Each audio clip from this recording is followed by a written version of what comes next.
kami menghormati hadirat-Mu Tuhan yang ada di tengah kami. Kami menghormati kekudusan-Mu ya Tuhan. Biar Engkau tetap tinggal di tempat ini, Engkau tetap tinggal di hidup kami. Kami butuh Engkau lebih dari hari-hari yang sebelumnya. Mari terus berbicara bagi kami, berbicara bagi gereja-Mu Tuhan. Sampaikan isi hati-Mu bagi kami. Urapi hamba-Mu yang tidak ada apa-apanya. Dalam nama Tuhan kami Yesus Kristus, kami buka hati bagi firman-Mu. Sama-sama katakan amin, amin. Silakan duduk Bapak Ibu yang terkasih. Shalom. Bagaimana kabarnya hari ini? Luar biasa, karena kita punya Tuhan yang luar biasa. Saudara, saya percaya hari-hari ini kita harus makin lebih lagi mencari Tuhan. Ya, karena kita membutuhkan Tuhan, ya. Dan saya ingin sama-sama kita langsung saja membaca firman Tuhan. Mari kita buka bersama Pengkhotbah pasal yang ketiga. Kita semua tahu, ya, pasal ini berbicara tentang waktu, ya. Untuk segala sesuatu itu ada waktunya, ya. Ada 3 fase waktu di dalam hidup manusia. Yang pertama adalah fase kemarin atau yang lalu. Saudara, hari kemarin, fase waktu yang lalu itu tidak bisa diulang. Itu hanya tinggal menjadi kenangan. Kenangan dan pembelajaran. Ya, bagaimana sesuatu yang sudah terjadi di masa lampau, ya, itu menjadi kenangan dan juga pembelajaran bagi kita. Ada hal-hal yang pasti harus kita ambil hikmahnya dari semua yang sudah terjadi. Lalu fase yang kedua adalah hari ini. Hari ini itu apa? Hari ini itu adalah kenyataan dan kesempatan. Kenyataan, ya, hadapi apa yang sedang engkau hadapi hari ini. Jangan lari dari sesuatu yang ada di depanmu. Dan ini adalah, hari ini adalah sebuah kesempatan. Apa kita mau percaya pada Tuhan? Apakah kita ini mau tetap hidup menjadi berkat? Atau sebaliknya, hari inilah kesempatannya. Yang ketiga, fase waktu yang ketiga adalah besok, hari esok. Itu adalah misteri. Tetapi itu juga adalah pengharapan. Nggak ada satupun yang tahu kan apa yang akan terjadi besok. Bahkan nggak usah bicara besok, 5 menit ke depan tidak ada yang tahu apa yang akan terjadi. Kita juga nggak tahu. Bahkan yang namanya hidup ini kita juga tidak ada yang tahu apa yang akan terjadi. Nah, kita akan belajar sama-sama. Untuk segala sesuatu ada waktunya. Kita baca Pengkhotbah pasal yang pertama. Ayat yang pertama kita baca secara bergantian. Saya baca ayat 1, saudara 2, ya, supaya tidak nganggur. Nanti nggak ngantuk kalau nganggur, ya. Untuk segala sesuatu ada masanya, untuk apapun di bawah langit ini ada waktunya. Jadi ingat, ya, semua yang ada di bawah langit ini ada waktunya. Ayat 2 baca saudara. Ada waktu untuk lahir, ada waktu untuk mencabut. Jadi ingat, ayat ini firman Tuhan sudah berkata, ada waktu untuk lahir, ada waktu untuk meninggal. Ya, kalau hari ini saudara kehilangan keluarga, saudaramu atau anakmu, ya sudah, kita harus kembali kepada firman Tuhan. Meninggal itu tidak ada seorang pun yang tahu umur berapa, ya. Tapi Bu, anak saya masih muda Bu. Ya, kemarin teman saya, ya, saya syok saudara. Baru mamanya angkat foto, akhirnya selesai juga nak kamu kuliah. Bulan Maret ini mau wisuda. Setelah 2 minggu kayaknya angkat foto, anaknya meninggal. Umur 20 tahun. Rasanya tidak mudah menerima kenyataan itu. Tapi saya bilang, Bu, ya, untuk segala sesuatu itu ada waktunya. Tapi kenapa masih muda Bu, dan anak saya itu anak manis. Dia itu tidak neko-neko, hidupnya lurus. Bahkan akhir-akhir ini dia aktif pelayanan di gereja, dia bikin renungan untuk youth. Kenapa bukan anak-anak yang berdosa, yang narkoba tuh yang mati? Kita kan berpikirnya begitu. Tapi ingat, Alkitab bilang Tuhan itu nggak berkenan pada kematian orang fasik, tetapi pada pertobatannya. Makanya saudara kan sering bilang, orang tuh kok kalau jahat nggak mati-mati. Bener nggak? Orang baik tuh kok cepat matinya ya? Ya karena Tuhan nggak berkenan sebenarnya pada kematian orang fasik. Dia inginkan pertobatannya. Kalau orang itu belum mati berarti dikasih kesempatan untuk tobat. Saya bilang, ibu bersyukur anak ibu meninggal takut Tuhan, benar-benar udah siap tuh, udah enak banget. Orang yang meninggal sejak hari ini dalam Tuhan itu enak, saudara. Udah nggak mikir perang-perang, benar nggak? Ya, ini katanya banyak tanya, ibu ini mau perang dunia ya bu? Saya juga tidak bisa memprediksikan. Tapi kalau perang dunia Indonesia ikut nggak? Piala dunia aja nggak ikut. Ya, tetapi ya udahlah, nggak usah dulu mikir yang sampai sejauh itu. Tapi kalau kita melihat keadaan zaman, benar Alkitab bilang lebih bahagia mereka yang sudah mati sejak hari ini dalam Tuhan. Udah nggak mikir lagi pergumulan ke depan tuh enak, saudara. Mati tuh enak. Siapa yang mau mati sekarang? Mesti nggak ada yang angkat tangan kan? Ya, makanya jangan terlalu ya kita bersedih. Tetapi Alkitab bilang ada waktu lahir, ada waktu mati. Ingat itu, jangan sampai kita terlalu bersedih. Ayat yang ketiga, ada waktu untuk membunuh, ada waktu untuk menyembuhkan, ada waktu untuk merombak, ada waktu untuk membangun. 4, ada waktu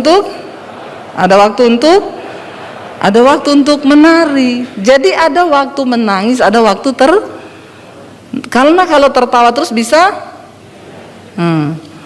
makanya perlu sesekali menangis, ya nggak apa-apa. Ada waktu bersedih, ada waktu bersuka cita, ada waktu menari, ada juga waktu untuk meratap.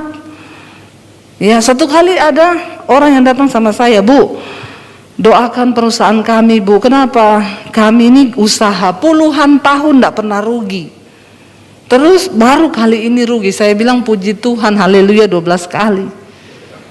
Berarti itu sesuai firman Tuhan. Ada waktu untuk untung, ada waktu membiarkan rugi. Ya kalau Bapak untung terus, kapan orang lain untung? Sesekali Bapak rugi, orang lain amin, saudara. Ini kayaknya salah undang pendeta. Loh, saya mengajarkan kita tuh yang benar. Jangan orang itu serakah, kepengennya untung terus. Saya bilang sama Bapak Ibu itu, puji Tuhan Bapak Ibu tahun ini rugi. Kenapa? Buktinya cari saya kan, cari pendeta, cari hamba Tuhan, cari Tuhan. Coba kalau enggak, bablas terus itu. Jadi ayat yang ke-6 berkata, ayat yang ke-5, ada waktu untuk membuang batu, ada waktu untuk mengumpulkan batu, ada waktu untuk memeluk, ada waktu untuk menahan diri dari memeluk, ya. Tapi jangan bapak-bapak terus ketemu sapa-sapa memeluk. Ya, Alkitab bilang ada waktu untuk memeluk. Yang dipeluk istrinya aja, Pak, amin. Jangan peluk istri orang. Ya. Ada waktu untuk ayat 6 mencari, ada waktu untuk mencari, ada waktu untuk membiarkan apa? Nah ini, jadi kalau rugi sekali-sekali tidak apa? Gantian sama yang lain, amin. Nggak usah stres, nggak usah takut, nggak usah gelisah. Sesekali kita tuh dilatih. Semua waktu di hidup ini adalah proses pembelajaran. Waktu kita bergembira, kita belajar untuk bersyukur sama Tuhan, kita belajar untuk menerima bahwa semua yang kita miliki ini dari Tuhan. Waktu kita bersedih, itu juga ada sebuah pembelajaran. Kita tahu bahwa di dalam kesusahan pun Tuhan tidak akan meninggalkan kita. Ya, jadi perlu saudara, ada waktu untuk mencari, ada waktu membiarkan rugi loh, membiarkan rugi. Ada waktu untuk menyimpan, ada waktu untuk membuang. Yang simpen duit, jangan disimpan terus, sesekali dibuang, amin. Oh, malah ketawa, dipikir saya ini bercanda loh. Ada waktu untuk menyimpan, ada waktu bersimpan duit, tapi ada waktu juga untuk menabur. Itu membuang artinya, menabur. Jangan pelit saudara, orang kikir itu nggak masuk sorga. Ada istri-istri yang cubit suaminya, tuh denger tuh, kamu tuh pelit banget, nggak mau menabur. Orang itu kalau menabur pasti menuai. Percaya firman Tuhan itu ya dan amin. Tapi saudara pelit, Alkitab berkata ada yang menghemat secara luar biasa, tapi semakin berkekurangan. Ada yang menyebar dengan luar biasa, tapi bertambah kaya. Ini prinsip firman Tuhan. Ada waktu engkau menyimpan uang, tapi ada waktu juga untuk Membuang artinya menabur, jangan disimpan terus saudara. Nanti berkarat, berjamur. Sekarang orang pada kebingungan. Saudara bayangkan yang di Rusia mau tarik duit tidak bisa. Karena diblok sama Amerika saudara. Jadi mau tarik duit di ATM itu bingung loh. Bayangkan loh, saudara mau punya duit berapa aja di bank, mau ditarik nggak bisa, bagaimana coba? Di mana tempat aman kita menyimpan harta? Di sorga, tapi sedikit yang mau ngomong. Di mana tempat aman kita menyimpan harta? Ya, karena ngengat dan karat tidak memakannya. Bagaimana Bu caranya menyimpannya di sorga? Menabur. Engkau lihat orang yang berkekurangan, beri. Saudara nggak bakal miskin ngasih sembako sama orang yang miskin. Bilang amin. Lihat tetanggamu yang berkekurangan, lihat saudaramu yang berkekurangan, lihat keluargamu yang berkekurangan. Saya ada sih Bu tetangga saya, tapi orangnya nganyel ke tenan, males. Justru engkau menabur sama orang yang begitu itu, engkau menimbun bara api di atas kepalanya. Dia akan melihat Yesus dalam hidupmu. Nabur itu nggak usah lihat orangnya baik atau tidak, tabur aja, amin. Lihat ya satpammu, security yang ada di depan perumahan, siapapun, tukang parkir. Ya, saya sering di mobil saya ada sembako saudara. Jadi kalau saya lewat ada orang yang berkekurangan, ya kita berhenti ngasih. Nggak apa-apa, kita nggak bakal miskin. Coba praktekin. Tapi ada yang bilang, tapi kan saya belum kaya Bu. Nanti aja kalau sudah kaya baru menabur. Kalau engkau sudah punya roh pelit, sampai kaya pun akan tambah. Tepuk tangan buat yang pelit-pelit, biar bertobat. Orang kikir gak masuk surga saudara. Di waktu-waktu kesulitan ini coba banyak menabur. Itu prinsip kerajaan Allah, itu prinsip surga. Ya saya pernah dulu mengalami saudara, sama suami waktu di Solo. Tiba-tiba ada orang ketok-ketok pintu jam 10 malam. Terus saya bilang sama suami saya, aduh tamu jam 10 malam, ini mesti emergency nih. Kita kan udah mau tidur. Saya bilang suami, buka dulu pintu. Siapa ya? Dibuka suami saya. Say, ada tukang jual soto dekat gereja. Kenapa? Mau pinjem uang. Berapa? 50.000. Waktu itu uang saya tinggal 50.000. Zaman dulu nih. Ya waktu zaman masih perintisan, belum jadi YouTuber. Nggak usah tepuk tangan. Ya, uang tinggal 50.000, ada yang pinjam 50.000. Kalau saudara jadi saya bagaimana? Jujur, dikasih atau tidak? Jawabannya semua manusiawi, tidak alkitabiah. Saya bilang sama suami, orang kok yo pinjam 50 loh, mbok bagi 2, 25. Bener nggak? Saya tanya buat apa? Besok anak saya susunya habis lagi. Dia bilang anaknya demam, mau dibawa ke puskesmas malam ini, mau periksa, nggak punya uang. Ya udah kasih aja. Suami saya bilang gini, kalau kamu ngomong iya tak kasih loh, kalau kamu ngomong tidak ya tidak, pokoknya aku terserah kamu, kata suami saya, karena kan imanmu itu yang kuat. Memang biasa bapak-bapak itu nggak kuat iman. Kenapa? Karena laki-laki selalu pakai logika. Makanya survei membuktikan yang paling banyak kena stroke itu bapak-bapak. Karena semua dipikir. Padahal ukuran otak laki-laki itu lebih kecil daripada ukuran otak perempuan. Ya, udah otaknya kecil, semua ditaruh di sini, memorinya full, jebol. Beda sama perempuan, otaknya gede tapi nggak ada isinya. Jangan tepuk tangan. Siapa itu? Ya. Karena perempuan tuh pakai perasaan. Ya udah, dia besok nggak ada duit, nangis aja sudah selesai. Ada masalah, nggak pernah dipikir. Ya, dia cuma WA temennya, Hai Cin, dibalas sama temennya, iya Say, ada apa? males hadapi hidup kayak gini. Kenapa? Dia ketik panjang banget, temennya nggak baca, cuma dibalas yang sabar ya, karena temennya tahu juga masalahnya paling itu tok, dia selalu mengeluh. Jadi nggak dibaca, tapi dia waktu ngetik itu sudah terlampiaskan semua emosinya, ketakutannya, kekhawatirannya. Dibalas temennya, berdoa ya say, Tuhan pasti akan buka jalan. Udah plong dia. Beda sama laki-laki kan jarang curhat. Kalau ada yang suka curhat tuh pasti setengah laki-laki. Cucok deh kamu. Di sini ndak ada ya, amin. Awas kalau ada yang setengah-setengah begitu. Nanti besok bingung loh ya. Kalau perempuan kan almarhumah, laki-laki almarhum. Kalau banci aluminium. Nggak ada sebutannya loh. Lalu saudara, akhirnya saya bilang sama suami, kasih aja, kasih. Dikasih sama dia, beneran kasih 50.000. Oh, kita besok, saya dengan gampang ngomong, Alkitab berkata kesusahan sehari cukup untuk sehari. Besok ada kesusahannya sendiri, nggak usah dipikir. Tapi ayat ini tidak berlaku waktu saudara baru gajian, terus saudara pergi ke mall. Terus saudara bilang kesusahan sehari cukup untuk sehari, itu namanya bodoh, tidak berhikmat. Jangan memutarbalikan firman.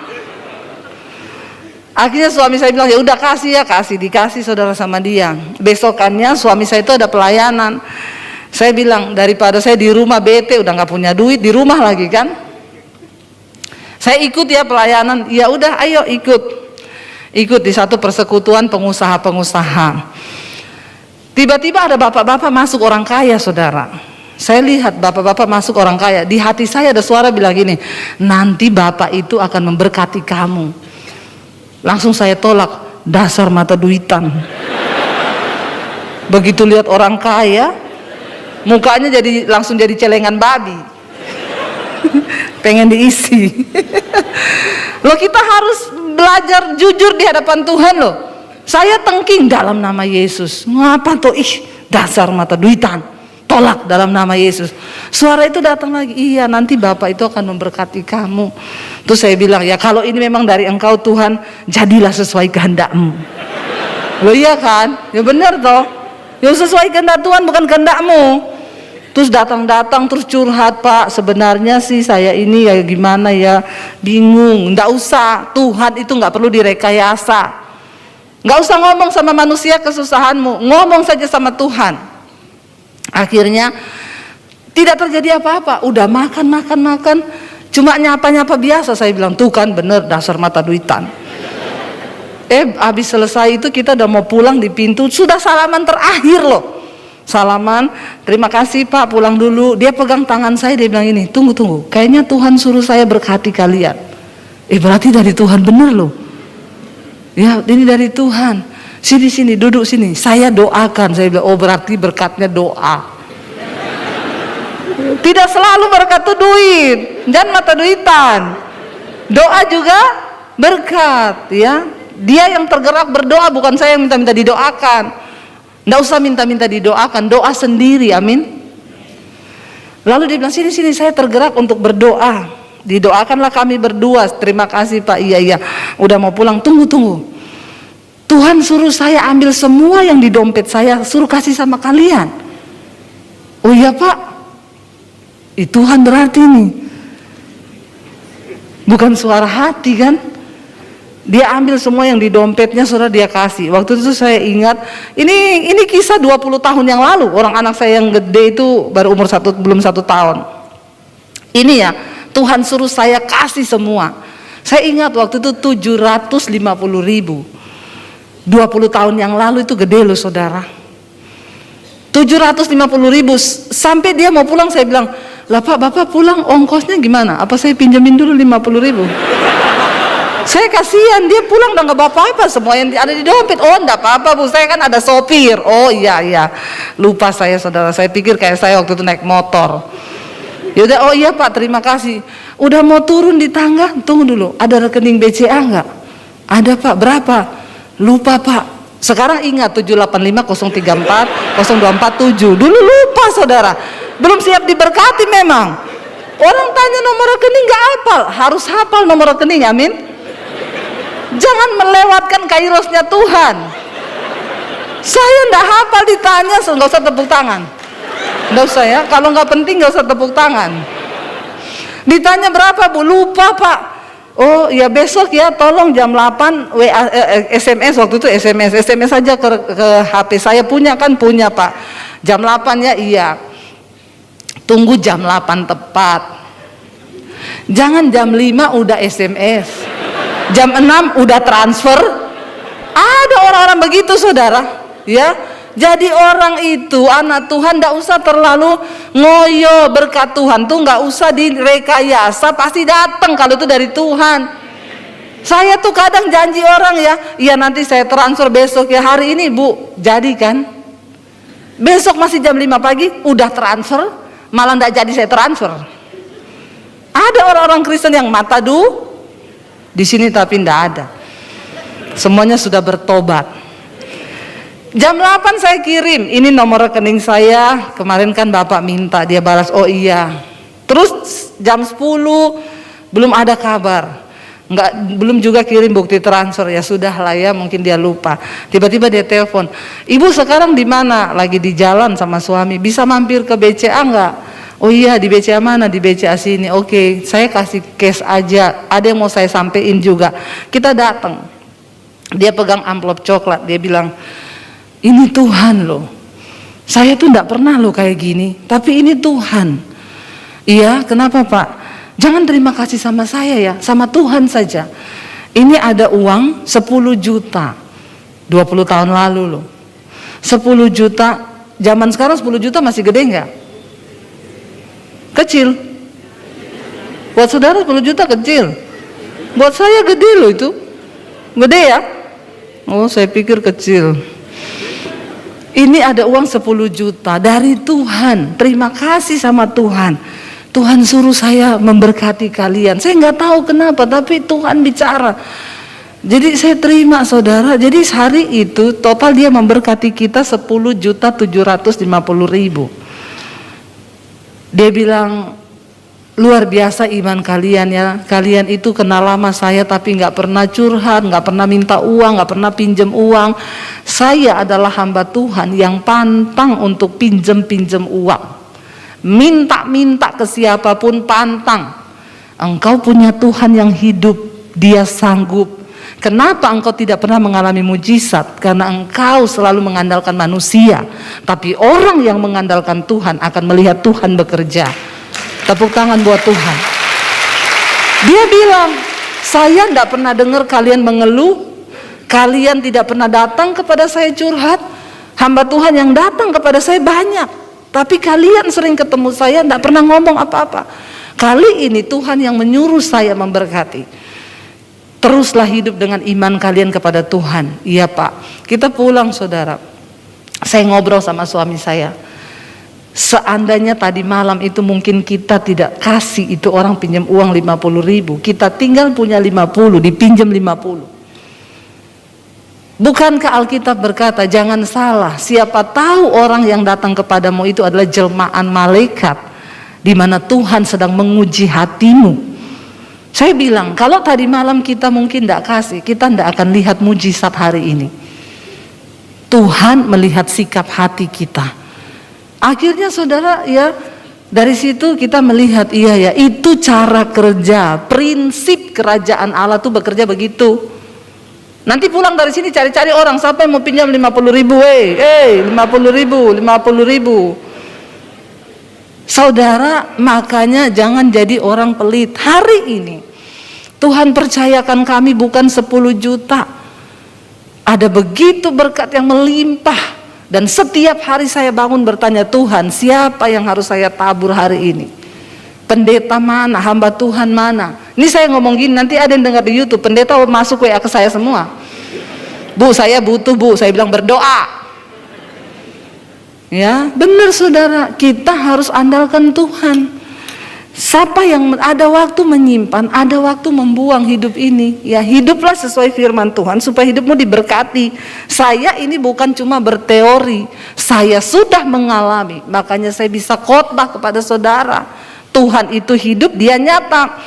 Ayat yang ketujuh, ada waktu untuk merobek, ada waktu untuk menjahit, ada waktu untuk berdiam diri, ada waktu untuk berbicara. Jadi ibu-ibu ada waktu untuk berdiam, jangan bicara terus ibu-ibu, amin. Kayak saya ini kan, saya khotbah hari ini 4 kali. Saya khotbah 4 kali, saya di mobil diam terus, suami saya ngomong. Kadang saya bilang ini, "Say, kamu kok cerewet banget ya?" Dia bilang, "Iya, kamu udah gak ngomong karena kamu kan udah ngomong sepanjang hari ini. Jadi gak apa-apa, sekarang kamu dengerin." Ya, jadi ada waktu ngomong, ada waktu diam ibu-ibu. Tidak selamanya harus ngomong terus. Suami dituntut terus. Bosan juga lama-lama suami. Ya, dia bilang sama istrinya, itu ayat firman Tuhan bilang. Satu kali ada bapak-bapak yang datang ke kebun binatang, kebun safari di Jakarta. Dia cari beruang betina yang kehilangan anak. Karena Alkitab bilang lebih baik tinggal dengan beruang betina yang kehilangan anak daripada tinggal dengan istri yang cerewet dan suka bertengkar. Ibu-ibu jangan cerewet, jangan suka bertengkar. Berkatmu jauh, amin. Kalau lihat suami pulang capek, dikasih kekuatan, say, kita punya Tuhan, pokoknya bersuka cita. Jangan suami pulang ya, bertobat. Tapi bapak-bapak itu juga bukan alasan terus engkau selingkuh cari perempuan di luar. Bilang amin bapak-bapak. Itu sudah nasibmu. Kan kau yang pilih sendiri istrimu. Makanya ada orang yang bilang, saya kan bilang di hidup ini ada nasib, ada takdir. Jodoh itu nasib atau takdir? Takdir Tuhan itu nggak bisa dirubah, mati itu takdir. Kira-kira kalau jodoh itu takdir atau nasib? Nasib itu kita yang bikin sendiri. Itu bedanya, nasib kita yang bikin, kita yang jalani. Takdir Tuhan yang bikin, kita jalani. Nah, menurut saudara, kalau jodoh itu nasib atau takdir? Yang bilang takdir angkat tangan. Angkatnya separuh karena bingung. Yang bilang nasib, yang bingung angkat kaki. Kayaknya banyak yang bingung. Ya, jodoh itu bisa takdir, bisa nasib. Kalau takdir itu engkau berdoa, tanya Tuhan. Saya sama suami saya itu takdir dari Tuhan. Karena dulu saya berdoa waktu cari suami. Suami saya pun juga berpuasa, maka kita ketemu dalam alam roh. Lalu kita menikah di alam nyata. Kalau sekarang orang ketemu di sosial media, Instagram, menikah di Tokopedia, nanti melahirkan di Lazada. Benar saudara, banyak sekarang gara-gara sosial media. Akhirnya terjadilah nasib. Jangan bilang semua jodoh dari Tuhan loh, ada yang nasib. Yang mengerti ngelus dada, nasib ya nasib. Tapi kalau udah terlanjur nasib gimana? Jangan dicerai, bayar harga supaya Tuhan mengubah. Tuhan sanggup mengubah kutuk jadi berkat. Berarti banyak yang nasib, langsung amin semua. Ya, tapi dijalani. Bagi Tuhan gak ada yang mustahil, saudara. Suami istri harus kuat. Istri-istri ada waktu ngomong, ada waktu berdiam diri, ya. Lalu di sana dikatakan ada waktu untuk mengasihi, ada waktu untuk membenci, ada waktu untuk perang, ada waktu untuk damai. Kita doakan Rusia, Ukraina ini perang, biar besok bisa berdamai, saudara ya. Apakah untungnya, ayat 9, apakah untungnya pekerja dari yang dikerjakannya dengan berjerih payah? Aku telah melihat pekerjaan yang diberikan Allah kepada anak-anak manusia itu untuk melelahkan dirinya. Jadi sebenarnya kita hidup di dunia bekerja ini cuma untuk apa? Melelahkan diri kan. Karena kalau kita mati nanti kan kita nggak bawa apa-apa kan. Nah, kasihan banget kalau saudara itu sudah kerja melelahkan diri dan saudara tidak dikasih karunia untuk menikmati. Jangan sampai kita terjebak dalam rutinitas. Nanti kita lihat saudara, ayat yang ke-11, baca sama-sama. Ia membuat segala sesuatu indah pada waktunya, bahkan ia memberikan kekekalan dalam hati mereka. Tetapi manusia tidak dapat menyelami pekerjaan yang dilakukan Allah dari awal sampai. Nggak ada seorang pun yang tahu apa yang akan terjadi dengan hidupnya, bahkan apa yang mau Tuhan kerjakan. Nggak ada yang tahu, saudara. Kita semua tidak mengerti. Ada banyak hal yang kita alami. Tadi pagi saya bersaksi bagaimana ketika kami sekeluarga mengalami kecelakaan. Mobil ditabrak bus dari belakang, mobil kami terpental ke samping, hancur 80%. Tapi puji Tuhan kita satu keluarga tidak ada luka satupun, saudara. Di situ saya tidak mengerti apa yang sedang Tuhan buat. Dihakimi, hamba Tuhan kok celaka, introspeksi diri. Karena rancangan Tuhan, bukan rancangan kecelakaan. Orang Kristen itu kan pinter potong-potong ayat. Dia nggak baca konteksnya dulu. Saya tertuduh waktu itu, iya kenapa Tuhan meninggalkan saya? Kenapa Tuhan nggak tolong saya? Saya tidak bisa menyelami. Ya waktu itu mobil kami Honda Freed hancur 80%, dari asuransi nggak diganti. Tuhan kasih saya mobil baru, Innova yang terbaru waktu itu. Orang yang ngomong introspeksi diri itu WA, Bu ternyata Tuhan luar biasa ya. Ibu tabrakan karena mau diganti mobil yang lebih bagus. Jadi saya bilang, ibu mau ganti Mercy terbaru? Saya doakan masuk di bawah kontainer. Ya itu orang kalau picik, saudara, pikirannya. Waktu orang begini dihakimi. Ketika orang gini, dia bilang, ternyata ya. Lah kalau ibu mau saya doakan sekarang, Bu, Mercy terbaru. Berapa M itu? Tapi di bawah kontainer. Kadang-kadang kita tidak bisa menyelami apa yang sedang Tuhan lakukan. Makanya ketika engkau sedang menangis, ada proses, jangan buru-buru salahkan Tuhan, salahkan orang lain. Bisa jadi itu bagian dari proses Tuhan mau mengangkat level imanmu. Sebaliknya kalau engkau sedang diberkati, jangan terlalu senang. Siapa tahu itu juga cara iblis untuk menjatuhkan kita. Berjaga-jagalah. Ya di sini dikatakan, saudara, kita tidak tahu apa yang dilakukan Allah. Manusia nggak ada yang tidak tahu, tidak dapat menyelami pekerjaan yang dilakukan Allah dari awal sampai akhir. Ada orang yang suaminya, saudara, masih muda. Kemarin ada ibu-ibu telepon saya, Bu Debbie, malam ini saya nonton mesbah doa, saya nangis, nggak bisa berhenti, benar-benar merasa kehilangan suami saya. Suami saya masih muda, umur 40, dipanggil Tuhan, Bu. Suami saya yang tiap hari ngajarin saya firman, dia yang ngajarin saya ikut mesbah doa ibu. Kenapa Tuhan panggil dia, Bu? Saya terima konseling dari yang lain, ibu-ibu. Bu, suami saya ini penjudi, pemabok, kenapa enggak mati-mati ya, Bu? Dia dulu udah tabrakan tapi enggak mati loh. Bagus kalau mati sekalian loh, Bu. Kan enggak ada yang bisa menyelami pekerjaan Allah. Saya juga cuma bilang sama ibu itu, Bu, yang pasti Tuhan lebih tahu yang terbaik. Kenapa, Bu? Nggak ada tanda-tanda, tidur bangun pagi udah ngorok, saya bangunin, saya pikir tidur, kok sudah jam segini belum bangun kerja, ngorok, saya bangunin, ternyata dibawa ke rumah sakit sudah nggak ada, meninggal, Bu. Saya terpukul, apa maunya Tuhan, Bu? Saya bilang tidak ada seorang pun yang dapat menyelami pekerjaan Tuhan. Bagian kita hanya menerima dan tetaplah percaya bahwa Tuhan sudah merancangkan semuanya. Suami ibu sudah bahagia sekarang. Memang tidak terselami, saudara. Ya, ada yang sudah doakan suaminya mati, tidak mati-mati. Hati-hati loh bapak-bapak. Ya, kalau istrimu sudah berdoa begitu, ada ibu-ibu datang, Bu Debbie, suami saya selingkuh. Saya pernah mau kasih dia racun tikus, Bu. Tapi saya takut kalau dia mati nanti saya dipenjara. Ibu jangan macam-macam. Jangan berpikir ngasih suami racun tikus loh, Bu. Iya, Bu. Tapi waktu itu saya pernah bikinin dia jus tiap pagi, tak kasih insulin. Padahal suami saya tidak sakit gula, Bu. Tiba-tiba satu kali dia pingsan. Diperiksa dokter, dokter bilang, kenapa di dalam darahnya banyak kandungan insulin ya?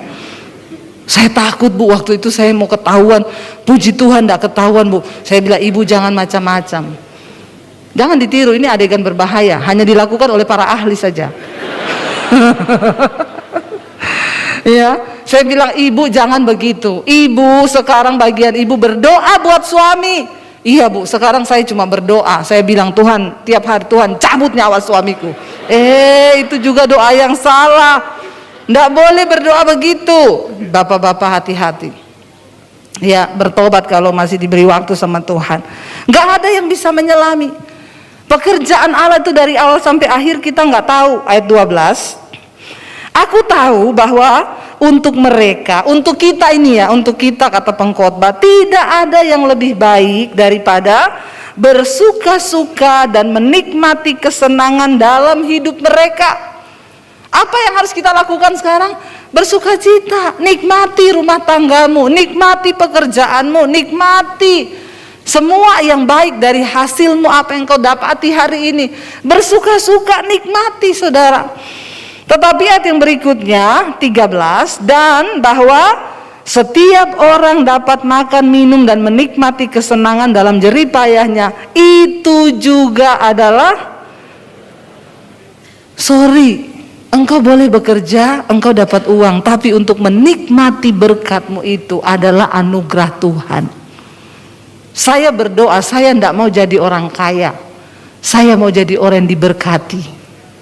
Kenapa? Kaya saja tidak cukup, karena banyak orang kaya tidak diberkati. Artinya apa? Kaya tapi tidak dikasih karunia untuk menikmati. Dia nggak bisa nikmati kekayaannya. Tetapi ada orang-orang yang mungkin pas-pasan, tapi engkau mendapat anugerah pemberian Allah. Engkau bisa menikmati hasil jerih payahmu. Engkau bisa mensyukuri. Saya satu kali naik taksi, saya tanya sama sopir taksinya, udah berapa tahun Pak jadi sopir? 25 tahun Bu. Ini hobi atau pekerjaan Pak? 25 tahun? Iya, oh tapi jangan salah Bu, saya bisa kuliahin anak.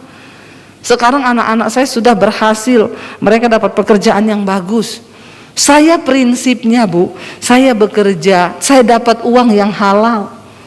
Saya kasih makan anak istri uang yang halal, dan mereka bisa sekarang kuliah. Yang penting kan cukup Bu. Ada loh orang begini saudara. Ini orang yang diberkati. Saya ketemu ada pengusaha kaya raya, makan sama saya, lagi makan. Halo, iya bagaimana itu? Makanya kamu saya udah bilang kan itu bagaimana nih? Tutup bunyi lagi. Halo, itu kan kemarin saya udah, itu orang cari dulu di sana. Lagi mau makan. Halo. Kayaknya lebih bahagia sopir taksi. Bener nggak? Akhirnya saya bilang sama dia, Pak maaf ya saya harus ngomong sama Bapak. Bapak ini kaya tapi tidak diberkati. Jadi Bapak berdoa jangan jadi orang kaya Pak, minta jadi orang yang diberkati. Seperti gambaran yang saya bikin, yang punya villa sama penjaga villa, yang lebih bahagia yang mana? Penjaga villa. Penjaga villa, anaknya berenang di villa, istrinya goreng pisang, suaminya ngopi. Bayar listrik ditransfer yang punya villa. Plafon rusak Pak, plafon rusak. Berapa biayanya? 5 juta. Saya transfer besok cariin tukang ya.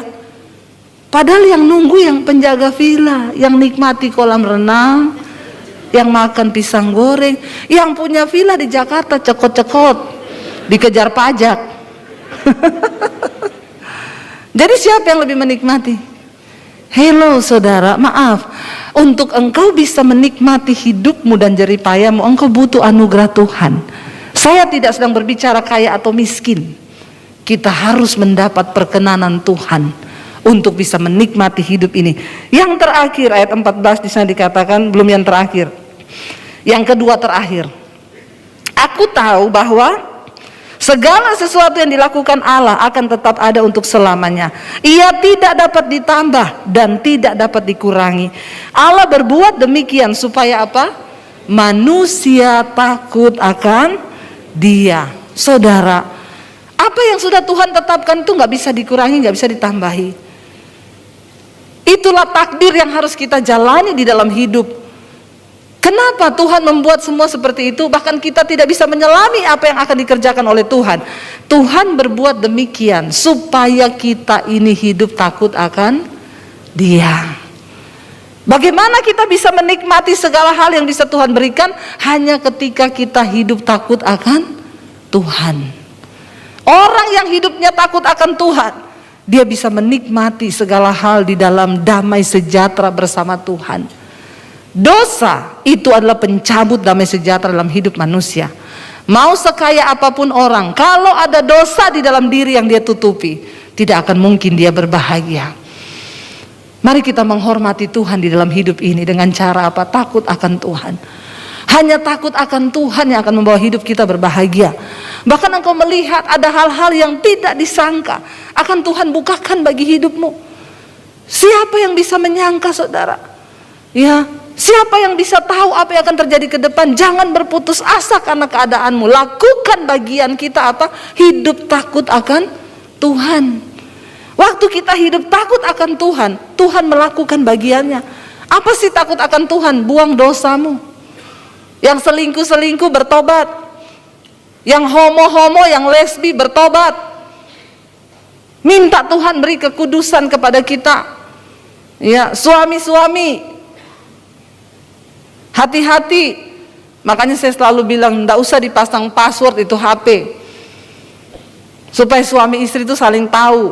Bapak-bapak, engkau pakai password di HP-mu itu, istrimu tidak bisa mengawasimu. Istri yang Tuhan tempatkan di samping kita itu penolong. Jadi kalau istri mengawasi HP-mu itu karena dia menyayangimu, bapak-bapak, amin. Di sini nggak ada yang pakai password kan? Ada enggak bapak-bapak yang pakai password di sini dan istrinya enggak tahu? Saya suruh Pak Petrus buka kolam baptisan, Pak. Kita rendam 20 menit ini. Terang itu hanya berbuahkan kebenaran dan kebaikan. Kalau di HP nggak perlu ada yang ditutupi, ngapain dikasih password? Bapak-bapak yang pakai password di HP itu something itu. Maaf loh, saya bicara dari sini loh, saudara. Ayo kita hidup takut Tuhan. Bapak-bapak, kalau engkau mau diberkati rumah tanggamu, pekerjaanmu mau diberkati, hidup takut akan Tuhan. Nggak usah ada yang kau tutupi dari istrimu. Perempuan-perempuan di luar sana itu tertarik kepadamu itu cuma karena uangmu saja. Percayalah, engkau itu juga nggak ganteng-ganteng banget. Jadi nggak usah terlalu GR.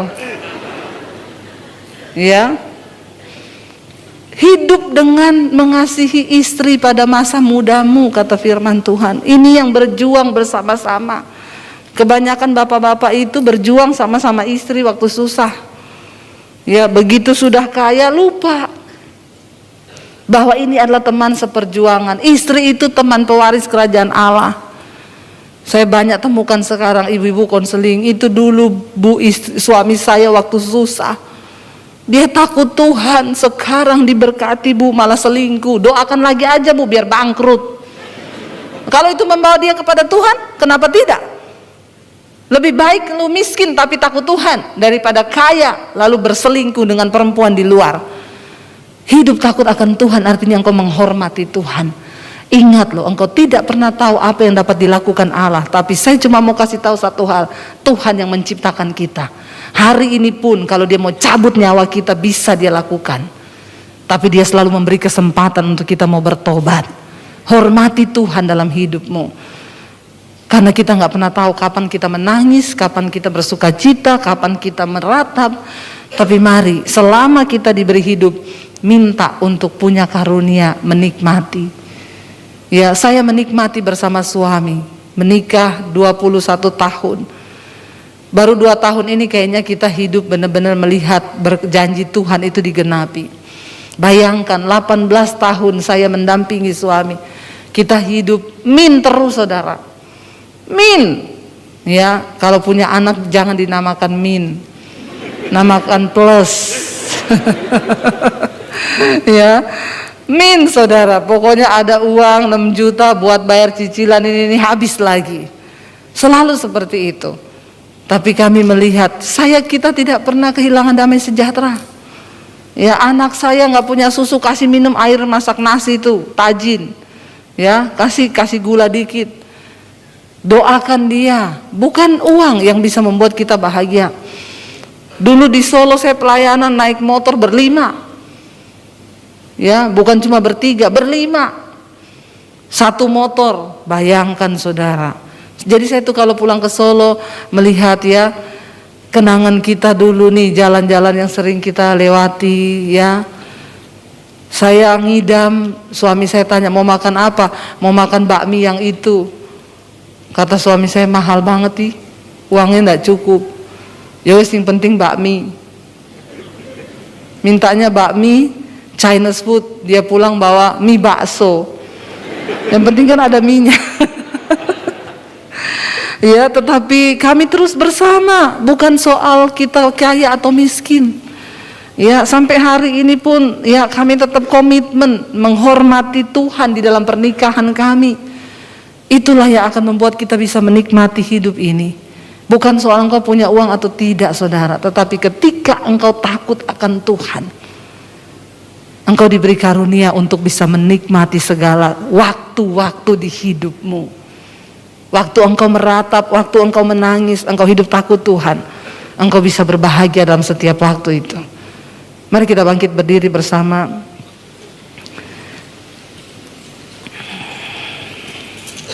Bersamamu Bapa, kami akan lewati semua hal di dalam hidup kami. Karena kami percaya Engkau Tuhan yang tidak pernah meninggalkan orang-orang yang mau belajar takut akan Engkau. Kami percaya Engkau selalu ada di dalam setiap musim hidup kami, Tuhan.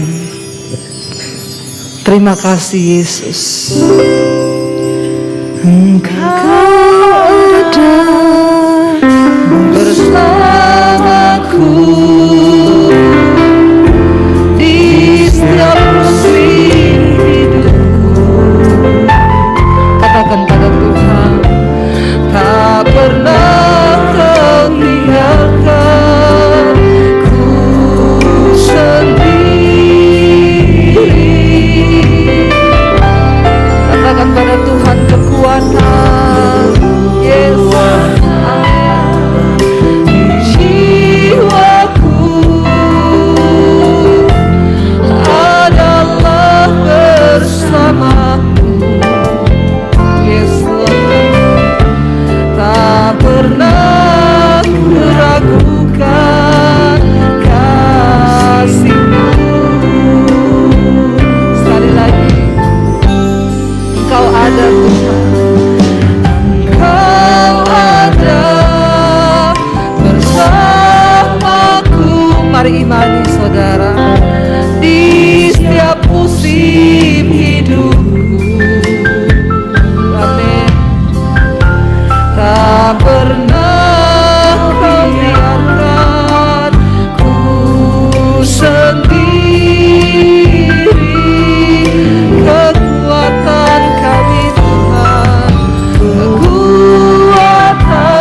Apapun musim yang sedang engkau lewati hari ini, saudara, Tuhan ada bersama dengan engkau.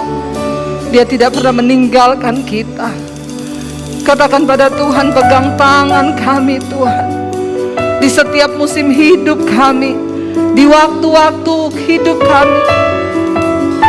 Ajar kami untuk selalu takut akan Tuhan, karena hanya dengan takut akan Tuhan kami boleh menikmati semua hal di setiap musim hidup kami. Hamba berdoa untuk setiap anak-anak-Mu Bapa, mereka yang datang hari ini. Tuhan, lihat keadaan mereka. Engkau tahu hati kami Tuhan. Engkau tahu keadaan kami. Engkau tahu waktu yang sedang kami alami hari-hari ini. Berikan kekuatan untuk setiap mereka yang mungkin hari ini sedang menangis, mereka yang sedang diizinkan Tuhan untuk kehilangan. Tuhan, hamba berdoa, Engkaulah sumber kekuatan di hidup kami. Perkenanan-Mu itu yang meneguhkan hati kami untuk melewati semua hal. Karena itu hamba berdoa, biar perkenanan Tuhan turun atas anak-anak-Mu, dan itu bisa kami alami hanya ketika kami hidup takut akan Tuhan. Kami mau tinggalkan setiap dosa hari ini Bapa, yang terikat dengan percabulan, kenajisan, homoseksual, lesbian, yang terikat dengan perselingkuhan, kenajisan. Tuhan, hari ini lepaskan di dalam nama Yesus. Roh cinta uang, kami berdoa di dalam nama Yesus. Kepahitan, amarah, kekecewaan dilepaskan di dalam nama Yesus. Hamba berdoa, turunlah kiranya kasih karunia-Mu bagi umat-Mu, bagi gereja-Mu Bapa. Biar perkenanan Tuhan ada di dalam hidup kami. Kami percaya hanya perkenanan-Mu yang meneguhkan setiap kami. Terima kasih buat hari ini Tuhan. Sekali lagi katakan, bersama-Mu Bapa.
firman Tuhan yang siang hari ini sudah kami dengar. Kami percaya Tuhan memampukan untuk kami boleh merenungkan dan melakukan isi firman-Mu. Terus tambahkan iman percaya kami kepada Tuhan dan juga rasa takut akan Tuhan dalam hidup kami, agar kami boleh menyenangkan hati-Mu. Terima kasih Tuhan untuk Ibu Pendeta Debbie yang sudah menjadi berkat bagi kami. Engkau urapi selalu, Engkau sertai selalu, biar nama Tuhan semakin dipermuliakan melalui hamba-Mu. Dan pagi hari ini, siang hari ini, kami diberi kesempatan untuk memberi yang terbaik. Kami rindu memberi dengan segala ketulusan hati kami hanya bagi Tuhan. Di dalam nama Tuhan Yesus, haleluya, amin. Silakan duduk kembali Bapak Ibu Saudaraku. Tak pernah berakhir kasih setiamu, selalu nyata dalam hidupku. Tak pernah berhenti berharap padamu, Yesusku, Kau segalanya.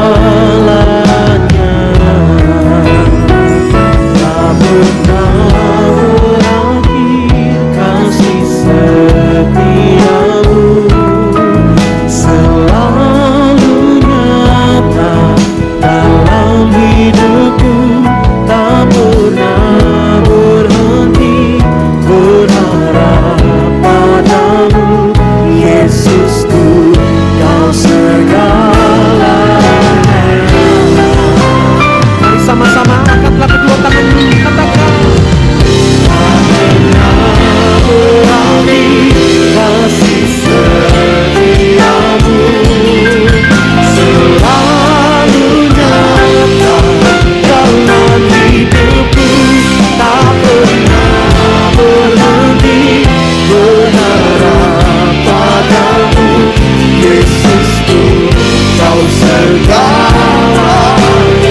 Yesusku, Yesusku, kau segalanya. Yesusku, kau segalanya.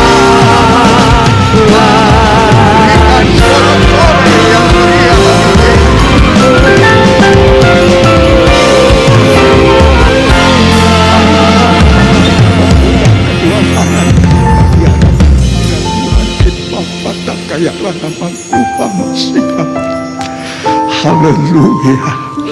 Dalam nama Yesus, jemaat yang dikasihi Tuhan, dengan iman terimalah anugerah rahmat dari Aba Bapa Allah kita, kasihnya dalam Yesus, kekuatan kuasanya dalam Rohnya yang kudus turun melimpah atas kita semua untuk menaungi, membimbing, menyertai dan memberkati sepanjang hari ini. Maranatha, Yesus datang, bahkan sampai selama-lamanya. Dalam nama Yesus, semua yang percaya sama-sama kita berkata, amin.